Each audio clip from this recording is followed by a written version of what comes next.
I was panicking. My coffee didn't start. So now it's just over there pouring. So are you at home? No, you didn't. You're like in your office. Like, it's a miracle. It's amazing. I would show you, but it's not worth showing. The office is not a miracle right now. Yeah. No, thank you. Hey, everybody. Welcome to AI for Anyone Live. We're so excited you can join us. It's Tim Lockie here with Sami Zoss. Ooh. We should probably remember to introduce ourselves better, huh? Absolutely. Hi, Megan. So glad that you could join us. Megan! Woo woo! Oh my gosh. I want to meet her in person. I agree. I absolutely agree. And we gotta have Megan on the show sometime. Okay. Speaking of the show, I'm really excited about today. We are going to cut straight to content because I really want to talk about what we're talking about. I know. I'm ready. I love it. So I'm eating grapes. I apologize. I'll quit. But it's 10 here, not 9. It's earlier for you. I don't know why I was complaining. But sometimes I just get a little snacky in the morning. All right. But today we're gonna learn. So we've already done gems, so I don't want people to think that we're gonna be redoing something that we've done before. But what I'm really please host an AI boot camp. I don't know about that. Hi, Marty. Hi, Dan. Oh, Dan's here. Hi, Dan. I know. Yeah. We can send down the link. I was gonna say sometimes Dan joins us. I know, exactly. Yeah. Sometimes I just forget I need to quit hitting the buttons because you're showing things and then I'm unshowing them on accident. But anyway, today is not necessarily about building gems at its core. We are going to build a gem. But one of the things that I want to show is you can now use gems in the different Google apps, which was not something you could do when we had first started this journey, right? And I want to be able to show that. And then as I was building today's episode, I realized I hit a question that I frequently ask you and Dan, which is, why am I building a specific bot to do this thing when I can just use the prompt, right? Or use the same, which is funny. And I say it this way because I wanted people to understand that we hit these questions. The same questions you have, we also have. We are just stubborn and don't sleep. So we will go find the answers to it. And so today I'm actually kind of putting Tim a little bit on the hot seat of, I want to talk through my thinking because I build, we're going to build a volunteer prospect bot. And I do actually, or a gem. And I do actually have a prompt that we'll share with everyone to create their own gem creation gem. AI creating AI. But that way people can use it. I pulled a page out of Dan's playbook and deep researched the best practices in creating gems, and then built a nonprofit AI gem creator gem from it. So I'll make sure to share that with everybody as we build this. But then that'll get us about halfway through, Tim. But then once we get to that point, I really want to have the conversation with you about whether this is the sort of thing that we continue to do via gem. Is this the right choice here? Or is this use case in particular really okay with just a prompt? Because you could use that gem creator to just give you a prompt that you could do very similar as well. So to give you kind of an overview of how I landed here, because it was totally going to go one way. And then I was like, wait a minute.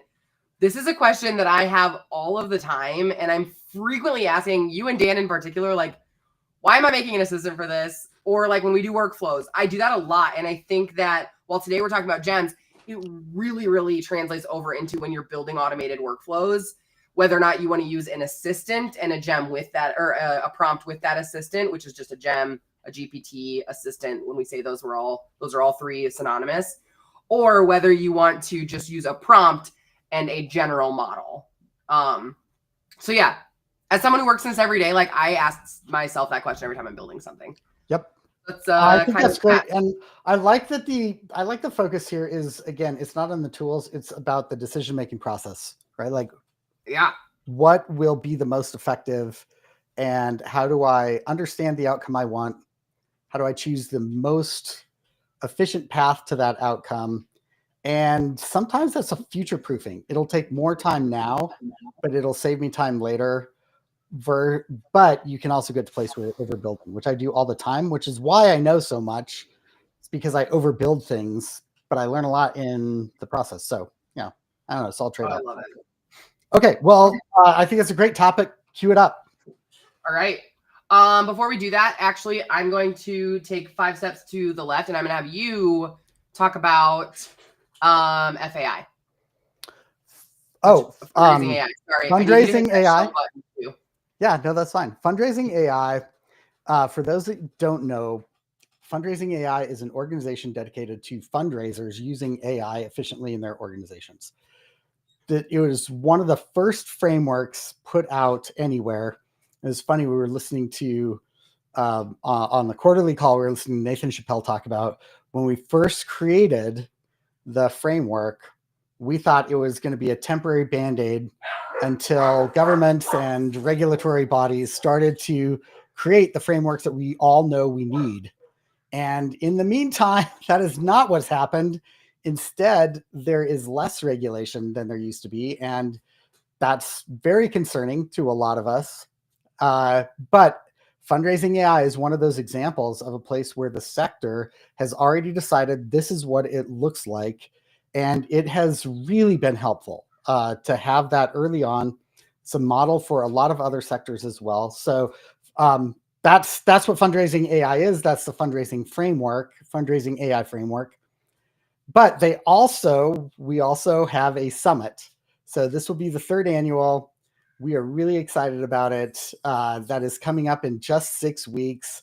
And we want to start getting people aware of it now so you can block off those days on your calendar, because it is free, but it only helps you if you're there, only helps you if you're listening. So absolutely tune in and check out Fundraising AI. There's a link right there in the chat, so you can go sign up. I don't know what's up with Restream today, but we cannot get QR codes to show. So it's kind of I got a lower third to show though. So it's fundraising.ai/summit, I guess. Great. There you go. Yeah. Yeah. So yes, that is Fundraising AI. We're really, really excited about it. I'll be speaking at it. I know you and I are both involved in helping Fundraising AI behind the scenes, and am really excited about that. So block off the dates now, get ready for it, and be ready to learn. So excited. Thank you for that. I now have my coffee, which makes me feel so much better. Great. But yes, I think you're presenting at it, right? With Dan. You and Dan are? Yep. And I just run around and ask Jen Law, who's the executive director, like, what do you need? How can I help? Yeah, that's great. And spend a lot of time. So super excited. And we want to make sure that from here to the summit, you'll definitely hear us talk more about it. We'll try and get some folks on to guest and just talk to us about what they're presenting or what they love about the summit, etc. So the other thing is, if our Restream was working better, I would show all the sponsors. So please know we will kind of be highlighting those, because this is completely free for participants, in large part due to all of these sponsors. Absolutely.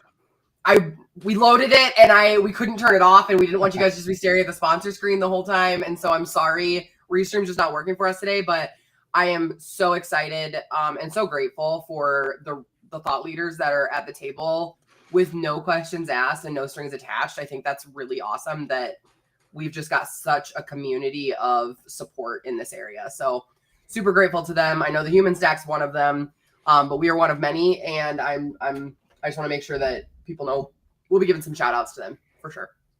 So Fundraising AI, I love it. Oh, Megan's coming. Okay. Awesome. Oh, now it won't show. Whatever. Yeah, I know. It's fine. I'm just going to be sad.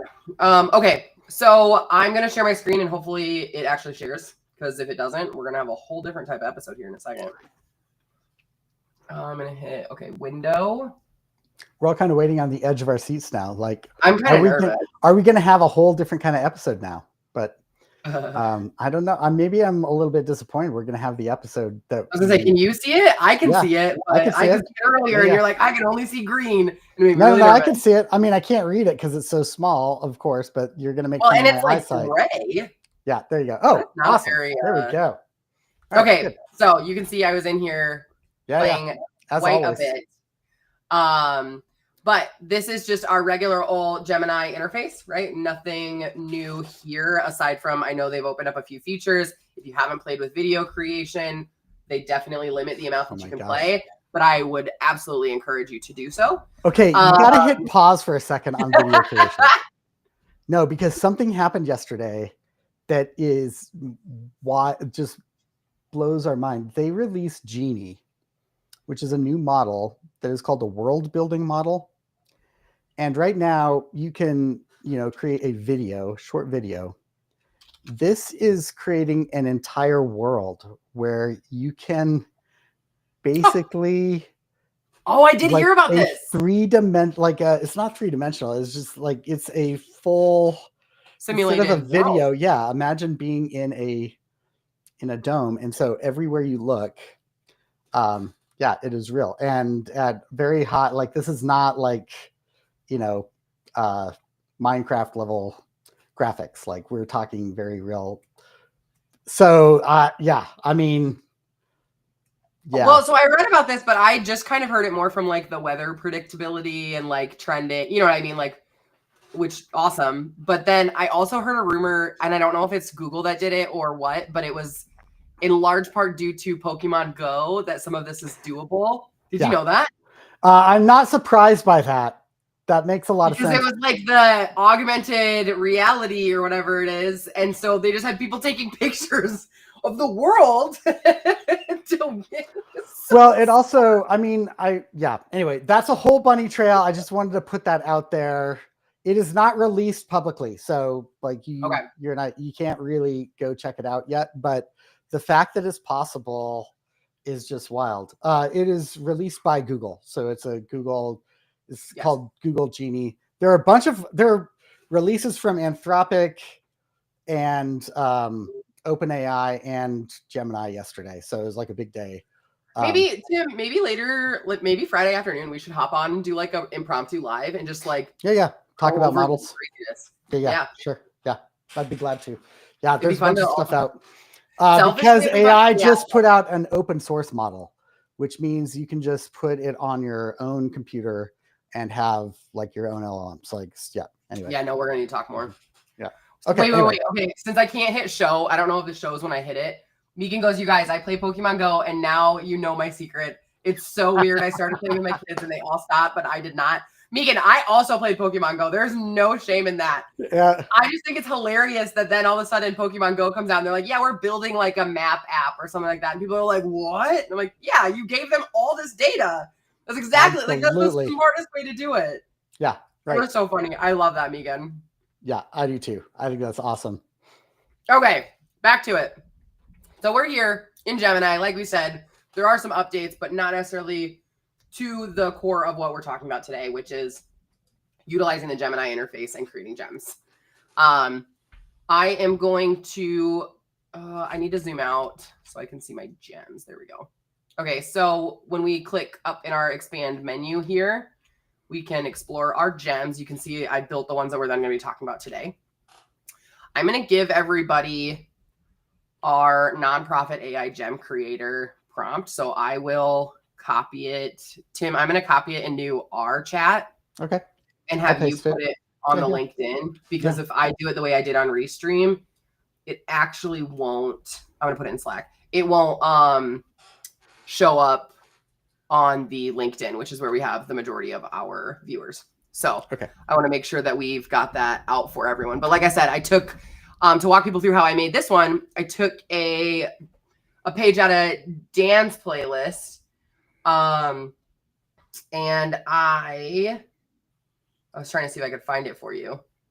The deep research here. Yeah, I want to research all the ways nonprofits with little to no tech or AI experience can and should be utilizing Gemini and creative and innovative ways to enhance efficiency and stand out as creative and innovative in their internal and external constituents. Super simple. I'm sure Dan would be like, that's a horrible prompt, but I didn't want to have to like talk through the prompt. I'm actually sure that Dan would not be that way. I'm like, that is not something I've ever heard him say. He probably would be very kind about how he would have done this differently though. I think you'd be curious about other ways to do it. Yes, but Absolutely, as you should. That's what we love. Right. Absolutely. So it gave me an awesome report on nonprofit Gemini utilization strategies, which I'm actually really intrigued and want to turn into an interactive canvas at some point too. But I did not want to get myself lost in the sauce, so I didn't. I just took the report and then built an AI. I think I'd accidentally done this in another interface, but then I took that information and generated like, okay, how would I make a gem or an assistant that would get me the best gem creator for other use cases for nonprofits? I then put that right into my gem creator. And when I did that, I hit my, like this little button when you type in here, it does the regenerate. So it regenerates the instructions for you. And boom, bam, we have the nonprofit AI gem creator, which I forget Tim does do. What is it? Geminator?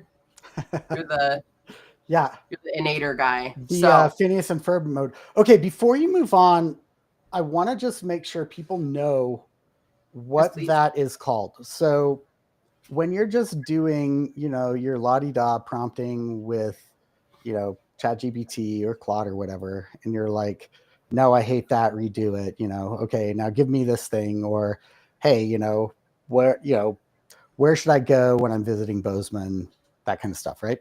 That is just chatting or simple prompting, right? Back and forth. There's not a need to over-engineer that, right? When you hear prompt engineering, we're not talking about that. That is actually a great way to interact. It's just like a back and forth kind of a conversation.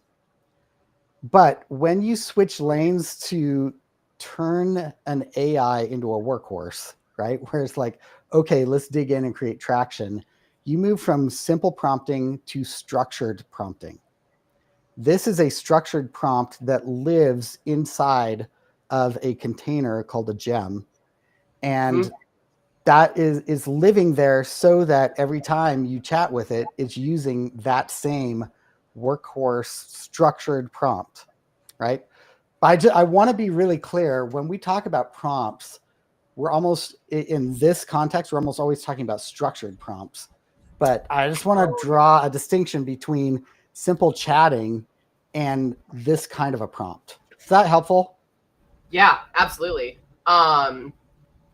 No, and actually, so what's funny is, like I said, when I was looking through building then a gem for today, I pulled up my Geminator now. And like, this is kind of what you're talking about, where this is not necessarily a structured prompt. This is me having a conversation now with a consistently outputting structured prompt that I've already created, essentially, right? Right. But I watched myself have this conversation, because then I'm like, all right, I want to create a gem that's going to analyze our donor list, help me find people who might be good fits for our organization, like as a whole. Because I only have that volunteer handbook. I don't have like specific volunteer opportunities written for Impact Me. So I was like, sweet, this is a great idea. And the gem in the instructions does say, okay, we're going to give the name and purpose. I'm going to give you the required documents and data that you would need, and then the system instructions. So that gem, that prompt that we gave everyone, will always produce those three things. And that's what you mean by like, it's consistently, you explained it really well earlier, actually, before we were on, that when we're doing it this way, it's about like, you curate your direction based on the output you want, not necessarily like the prompt you want. Your prompt can be awesome, but if you're using different prompts every time, you're going to get a different output. And there's a bunch of technical, you can mess with temperature and different parts of assistance in other areas. But at its core, what I wanted to do was have a very consistent Geminator that was going to send me all of the things I needed to create a really robust, nonprofit focused gem every time based on the topic I asked it about. So I think your language that you used there earlier, I really wanted to call out, because I don't think we were on when we were talking about it. And I just think that's really helpful, because my output was driving my decision there. And that's what I didn't think about last night and last week when I was trying to build out this, because then, okay, so it's got this. And if anybody wants these prompts, I'm happy to share them. They're not that. Can you click on the link right there? I want to dig into the artifact that I created specifically to help people with this, right? So your question is, does that make sense? Did you get that? No, it does. I know the artifact. Let me get through this piece because I know yours feels a little advanced. Oh, okay. I want to make sure that it's this one up here, by the way. I already have it up. Oh, great. I was ready. I was so excited because I was like, oh, this is perfect. When I showed up this morning, I was like, Tim, I'm going to need you to go through this thing because it led right into it. SOS. It was awesome. So just really quickly, what this then did was it gave me all of the information, right? And then I said, because it was what it said here was it needed the current volunteer opportunities list. Well, I don't have that because there aren't actual current volunteer opportunities that impact me. I do have the handbook, and then it wanted a donor list, right? And remember, conversation last week and conversations we've had before, Gemini is SOC 2 compliant when you have the enterprise version. Even then, if you aren't putting donor data into Gemini or into Google Drive or other parts of your Google infrastructure, it's not part of your security policy. Like, you need to make sure that you understand that before you put data like that, especially personally identifiable information, even interrelated to this, because these are sample data. It's the easiest data for me to use and demonstrate. I don't want to get people confused though. So I said, let's assume it's open-ended volunteer work, so I don't have the volunteer opportunities. And then it started to build me another one, right? Which I thought was awesome. But then I was like, you can see it here. I literally go, wait, I'm thinking we should make this more agnostic. I like any list of individuals. Because if I'm going to use a gem, I don't want it to be so specific that it's always running off of this donor list and this handbook. I always want it running off of this handbook, but I want it running based on the list I'm asking it to work on. And that was when I was like, oh my God, I'm going to have to send Tim on this whole like other rant about how we then build out the different, like your own decision-making there. Mm-hmm. Yeah. And so that's what Tim's going to show you here in just a few, because then I will quickly show you, because the goal was really like, let me show people how to use a gem in Sheets, right? Like that's what started this whole thing. So I do want to at least show people that. So I made a volunteer prospector gem, and it took our volunteer handbook and it created contribution areas. And what it did was it gave like a narrative summary of the analysis based on the information that it was provided on a given individual, and told you whether or not they were going to be good prospects, and here's how you could reach out to them. So I then was able to, and actually you can kind of see how I'd started this. I was able to here. This is funny, by the way, where it's like, I can't see the data. And I'm like, I've done it 8 times. There's only one of the 4 conversations, by the way, that I did it in. Got it. So that's why I'm not actually demoing it with you, because the last thing I need is for it to not work in front of all of you again. I think also there's a process thing here that's kind of interesting. In a gem, you can pull in a spreadsheet, right? Mm-hmm. And then use it to analyze it. What's new is that you can reverse that process now, like you're doing, which is you have a spreadsheet and now you can pull a gem into it, right? Yes, absolutely. So here's our volunteer prospector gem, the one I'd created. I'm just going to say, can you create an additional table? It can't add columns when you're doing AI like this with a specific gem. I tried it a bunch of times yesterday. Didn't work. But it can add columns when you want it to do formulas. Just a little wonky. Huh. Interesting. But can you create an additional table with volunteer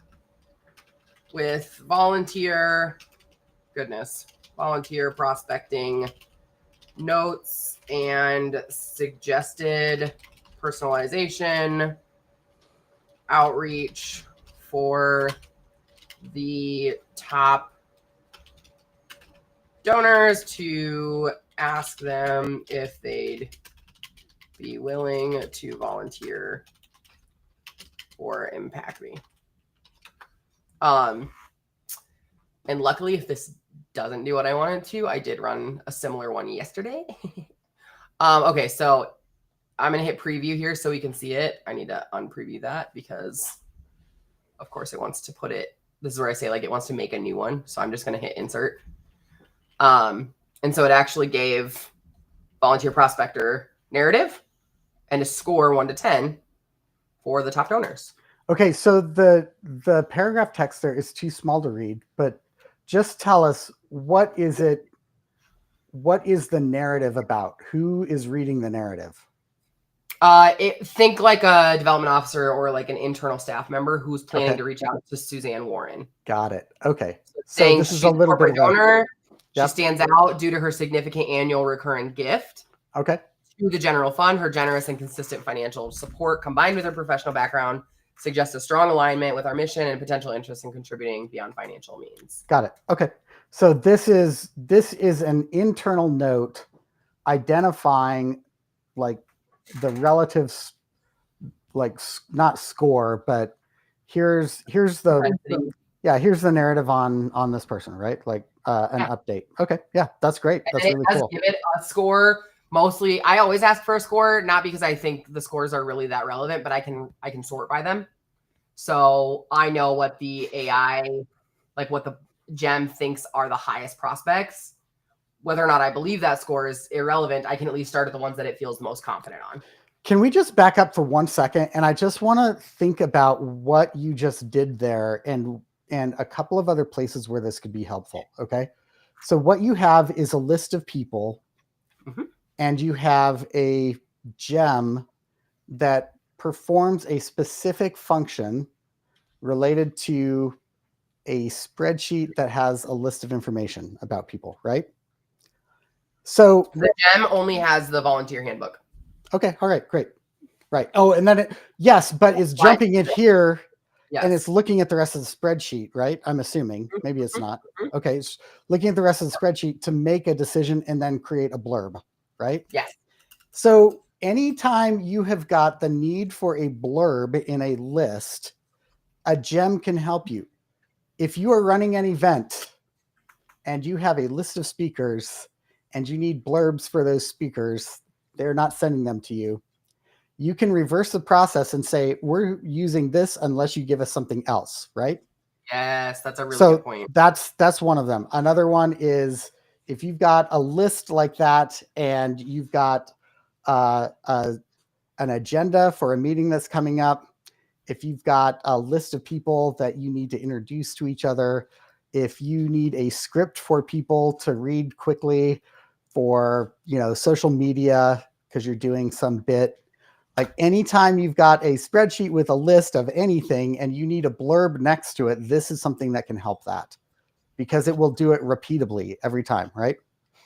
Yes. I just want to make the connection about what the function here is, which is you've got a row of data and you've got to create something for that row of data. This is something that can help you create those rows like that really quickly. Absolutely. Cool. One thing I wanted to show, because I did play with this a little bit yesterday, or like when I was building this as well, is the idea that you can, in fact, use so if you don't want to use a gem or even a one singular conversation prompt, you want to have a formula using AI in your sheet. Yep. And this is specific to sheets. You can just hit equals, and this is in Gemini. There's versions in Microsoft, but it equals AI. Enter, and then so you can type in your prompt. So I'm gonna actually put it in parentheses because it's a lot. I'm literally putting in the whole prompt from the, because why not? Wait, undo. AI, I'm gonna put parenthesis, or I'm gonna put quotation, parenthesis, the whole thing, parenthesis, quote. Then we're gonna hit comma. I'm gonna see if it works because now I should be able to pull the range. So it's referencing this. And I'm gonna hit enter. And it doesn't like me. So, interesting. That does work. I've seen it. You can also store the prompt on another page or in another cell. Yes. And then just have it go to that cell. So there's like, that is so powerful. That is just so powerful. Here's another one that I tested out. Yeah, it's like, I'll give you the following information. focus on connecting their donor profile. The hard part about this is I can't add that knowledge-based context, right? So it doesn't have my volunteer handbook context. So yeah. Yep. I would love for you then to show, because one, again, the episode started as let's show how we can use curated gems in sheets. You can do the same thing in docs. And presentations, I think, right? Yes. So the idea of the episode started as let's show how we can then use the gems that we've created in our infrastructure.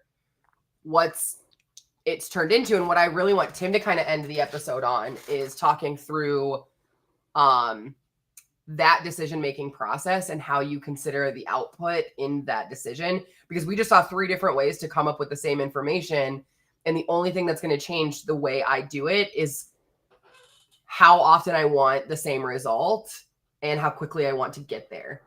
And in what format you want it. Yeah. Because if you want it in a spreadsheet, yeah, that's very different than going one at a time, right? Yes. So without further ado, I would love for you to, and the plus side of this is people can kind of see a little bit of what we talk about in the upskill community, because this is kind of something we've talked about there. It just so happened to be really relevant to what my own dilemma I hit today. Yeah. Okay. So I just dropped the link to this artifact. This is a Claude artifact that I built. It's just a simple web app. And I built it to understand how to show from going from chatting and simple prompting that we do now to an automated system. And the use case here is a meeting transcriber. So if you can zoom in so we can see the top red line really clearly. Thanks. Cool. Yeah. And what you can see is on the top, you've got simple prompt, structured prompt, a package, and an automated, right? What people want to do is they get tired of, asking, go get the decisions, go get the action items, asking for one thing at a time. And so they want something like, if you click to automated at the end there, if you click on that, it will show you this is what an automated system looks like. It just does all the work for you. So, it's already created the files in a drive. It's already created. It's like giving you meeting analytics. It's putting things on calendars. It's creating Apsona tasks. None of this is real, by the way. I did not build the system out. this is a simple thing to show you what an automated does look like. And it can do these things. Okay. If I could just quickly say your Salesforce is showing, because you put Asana, not Apsona, but Apsona is a Salesforce integration. That is that is, wait, I put Apsona? No, I put Asana. Yeah. No, you said Apsona. Oh, did I? Oh my gosh. Showing. Oh, if you use Salesforce and you're not using Apsona, you're missing out. So I'll just say that on it. Okay, scroll back up. And the whole point here is people want to go from single prompt to automated. The reason they want this is in the red box there, because what happens with automated is that you give it a basic prompt and you get an extra response and it does all of the work. Those are the 3 things, right? So in simple prompting, what happens is that you give it a simple prompt and it gives you a simple response, right? So if you click on simple prompt, it gives you a simple or a basic prompt. I'm doing basic and extra. You give it a basic prompt and it gives you a basic response, right? Oh, I see. And then if you click on structured prompt, here's what happens. So now you're wanting an output that is really, really tight. You don't want just one box at a time. You want a big output like this. So the purpose of what you give it. Okay. I want to show people, because we can say basic, but I want them to literally see what we're talking about, where it says summarize meeting. This is basically, how many times have I done this, right? Like upload my transcript saying, summarize this meeting, get me the notes from this meeting, etc. That's what when he says basic prompt, that's what Tim's referring to. And so if you're using this artifact, the first time we all saw it, at first we thought we were supposed to type in it. So this isn't, this is just a demo. So you're just supposed to kind of look at it. But then when he switches over to this extra prompt, what he's saying is he added the meeting transcript. You can see that that's there. But then he said he gave it a very clear role, a very clear direction, very clear context, and very clear understanding of how we want the output. So when he said there's very like tight parameters around it, that's sort of what he's referencing. So I just wanted to actually show the example. Yep. Because I think it's way easier to understand it when you're like, oh no, I do basic prompts all the time. That's how I built the volunteer gem from the Geminator. Absolutely. But yes, thank you for that. What I want to make sure people understand is that we focus on the prompt, but we have to do is think about what output do we want. So there's two boxes for output. One is the response that it gives us, and the other is what you do with it, right? So you give it something and you get something, and then you have to do something. In the automated, you give it something really simple. It does something really big in the response, and it does all of the work for you, right? So that's like the best case scenario. What happens with a simple prompt is that you are just getting basic for basic. What happens with a structured prompt is that you are giving it an extra good prompt and you're getting an extra good response, but you still have to go do all the work, right? Yeah. And you have to keep track of that prompt. You have to like copy and paste it in there every time. Yes. So a package is when you create a package like a gem, a custom GPT, an assistant, right? There's a bunch of different names for these, but you paste the instructions in there one time and you leave them there and you go and edit it. You can update that if you want. And then you drop files in there as well. Like these are your handbook files, whatever. Mm-hmm. And what that does is that now you can give it a simple response, simple prompt, like here's the transcript, go summarize this meeting. And it looks at the instructions and it does all of that work because it's in the instructions, right? So you have to be a prompt engineer once rather than... Absolutely. I don't know why. I watched you do this many times, and this might be the first time that I understood. Like, not understood, but like, there's still a light bulb that didn't go on until now. Okay, good. Great. That's fine. That's okay. And not that I don't understand it, but like, it's like, oh, and I think it's because I wasn't as watchful of up here because I know what you're trying to get at, right? Like I was with you when you were sort of beta doing this, but like the idea that then I can still use my basic prompt because the output, like the extra prompt is already existing for me. I don't need to think about it anymore. Yes. So funny enough, I didn't realize that like my volunteer gem creation demo was exactly what you were. Oh, it's 100%. That's awesome. I feel really good about that. Right. Right. Okay. And so the next one, but you still have to go do all the work, right? Like you still have to go to the spreadsheet. You have to find the right gem, right? Yep. All of that still has to be tied together, which is still saving a ton of time. And I want to just be really clear. Automation is not the same as automated, right? So if it saves you a step, it is an automation. So even if you're just like capturing a structured prompt and you're storing it in a document someplace and pulling it up every time, that's still an automation, saving you a step, right? Automated though, like this is the thing we're all wanting. And you can't skip any steps to get there. That's the whole point is don't try and go all the way to automated until you've done the middle steps, right? And you've done them enough times to find out how it gets misinterpreted and how the data needs to be shaped and what the output looks like. Or how you might want to add a human in the loop to your automation. Yes, so absolutely. Right. Like, for example, your piece here where you have the calendar invite, I'm like, I know I would always want it to ask me before it put something on my calendar. That doesn't mean I don't want it to do it, but I want to be able to confirm, yes, that is actually what we decided. Yeah, right. That's and if you focus on the outcomes, this gets a lot more clear, right? I want a blurb inside of a spreadsheet for an entire row. Okay, that gives you that helps you know where you want it. So you got to have a gem in order to put that in there, right? So I think that's that. If you start focusing on what outcome do you want, then you start to figure out what's going to work the best for that. So I hope that's helpful. What light bulb came on? I'm really curious about that. I mean, we've talked about this a lot of times. I've always just focused on the outcome so much so that I didn't realize that what you were trying to articulate on top of other pieces that we were talking about was this allows you to not have to think about the prompt because the prompt is already there, set up. Because you've said this a few times and I've never quite Sometimes Tim says things and I'm like, yes, that's brilliant. And I get 80% of it. And it's true. Like, that is exactly how I feel.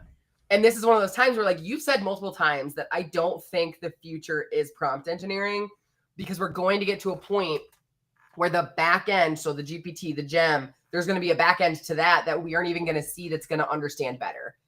And it's going to create that consistency that we need without even that structured instruction prompt, which is like a whole mind-blowing thing. That's like when I start thinking about space, I can't really like conceptualize it. That's where I feel with that.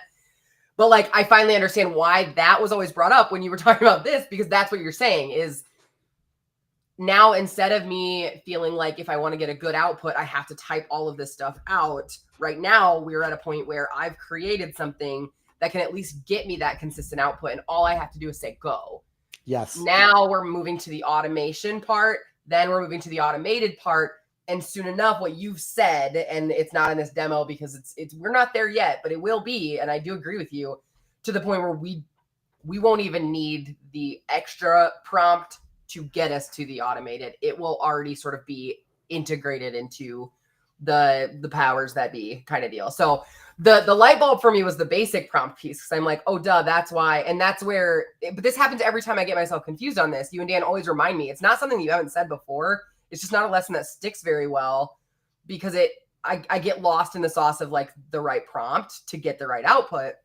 And then I'm like, why wouldn't I just use this prompt instead of making another assistant that sits in my, like, the amount of custom GPTs I have is painful. I'm like, I don't need this many, but I use all of them. And so I'm like, well, perhaps I do. Like, why would I re-enter the same prompt when I could just say, okay, like in our upskill a couple weeks ago, we made the like brand asset generator. Like, I made one for my parents' food truck, and let me tell you, I've never seen better graphics from my sweet, sweet mama. And I'm like, they're consistent. They look like they're using a template, and I don't have to teach her how to ask it. She literally just says, we're going here in August.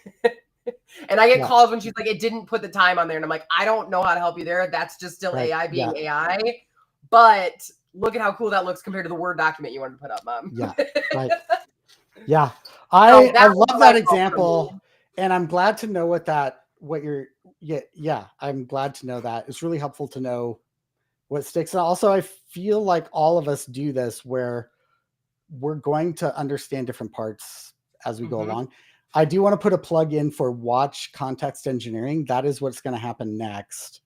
And context is like the background information on that. So they're now engineering that. But I think we're going to get to a place where the thing that it can't do is evaluate whether, like, the quality. That's the part that it can't do on its own. So yeah, you'll have to, what we should do sometime is bring Tyler and Sarah on and do like a sprint of like why evals matter, because it's a concept that, I mean, I've taken that initial course from Tyler and Sarah multiple times, and I still struggle with it. You clatched onto it really well. And so it's one that we would need to make sure people knew was pretty high level. But like, once I don't understand how to do it. I understand the need of it. I should be clear. Doing it is a little harder for me just yet. Oh, I don't think anybody knows how to do it. Oh. No. I don't think anyone knows how to do it. I should back up. When we say evals, we're talking about what we just did, and then saying like, okay, here's what I liked about the output. Here's what I didn't like about the output. And then creating some sort of workflow, whether it's automation or automated, that updates or not even a workflow. It is just a revision to the structured prompt, right? I don't like this output. I want it to be different. So I'm going to change the structured prompt. And you do that a lot of times until you get the output that you want. That iteration process is an evaluation process, right? Yes. That's what we mean by evals. And I should tell people, you can do that now. Like, one thing that I do really well is when I'm doing a conversation and I realize I have to reiterate a different version of the output because I didn't like what they gave me. When I get to what I want, I say, okay, now how do I fix my original prompt? That's all you have to do every time. If you want to start, like Like, you don't need to know all the chaos of like how to make it workflow or go back into a gem. Literally just ask it when you get to where you want your output. Ask it then, okay, this was my original prompt, but this was what I actually wanted. How should I change this? Yes. So that way you have that for the future. If nothing else, it just teaches you. Like, you don't even have to use that in the future, but it teaches you what it would have changed. And that's one of the things that I think has helped set me apart, because I don't know coding. I don't know tech, or I didn't. And I think it's been huge for me to be able to be like, all right, this is how I'm learning, because I'm just asking a lot of questions. It's Ted Lasso, be curious. Well, it's not Ted Lasso, but I always think of him with the quote, the be curious, not judgmental. That did not come just from him, but right. Yeah. He ended it with barbecue sauce. So like, I'm going to remember that a little bit more. I know. Exactly. With darts, barbecue sauce, and Walt Whitman, right? Yeah. I love it. Yeah, there's so much there. I hope people are catching a couple of things here, though. And if I could boil it down, one is the difference between a simple prompt and a structured prompt, and never feel shame about simple prompts. They're really important. Structured prompts are going to get you a different kind of output, a different quality of it. If you know, before you just rely on it completely, you know, give it 10 use cases, see what you like and don't like, and then adjust them. And something like every time you do 100 times with that prompt, just like run an update on it. Just like, what if it could do this a little bit different? So that's just revising it. And I think that process right there is actually how you use packages and structured prompts together to prepare it for a time when it might be more automated, right? Yeah. So. Yeah, I think you're good at visioning that piece. I'm like, I understand what an eval is because I do it all the time. I think understanding sort of some like more structured ways to do evals, I still work through. But that's why I love you guys. That's why I have this community. I mean, there are things I am great at. There are things that I am still learning. So I was really grateful to kind of stumble upon this topic, and grateful that you always let me throw you in, Tim, because this is it's one of the reasons why you and I started the live part of AI for Anyone, is because one, we wanted to show folks like we are learning right along with you. And two, like, it is not hard. You just have to start. Yes. You don't have to have it perfect. No. You just have to start. And we want to make sure we're equipping you with how to start and how to start safely. Like, I think those are the two things, safely and ethically.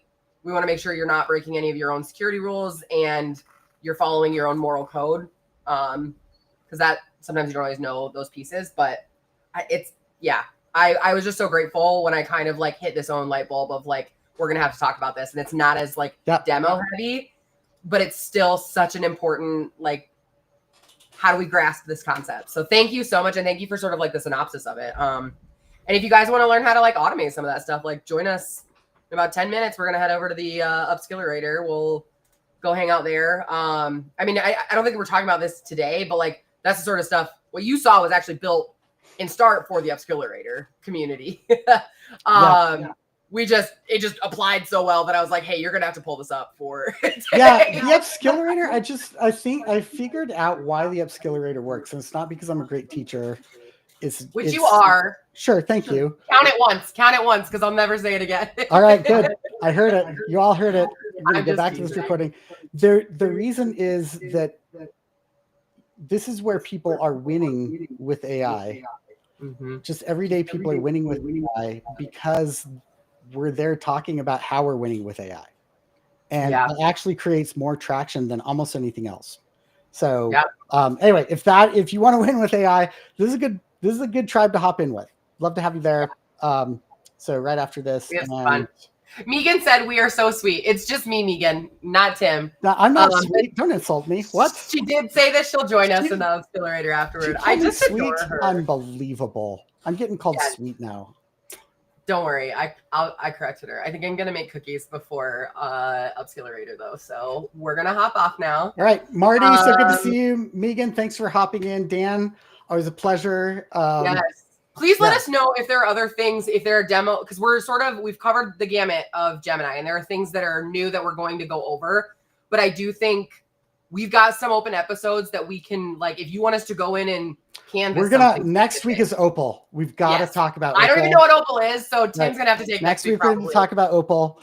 And, but I do want to hear, I'm going to plug at the beginning of next week's episode too. I want to hear what people want us to demo because we've gone over a lot of the tools now. Yep. I want to know what use cases we can do because we're getting near the end of the summer, which means we'll switch from Google soon enough. We got to figure out what that's even going to look like. But I want to make sure that we've covered what people want us to cover. That doesn't mean we won't ever go back to Google, but anyway, in the meantime, I hope you all have a wonderful, wonderful first week of August. I can't believe it is August. And yeah, I'm excited to learn about Opal with you all next week. We'll figure it out. Bye, everybody. Guys.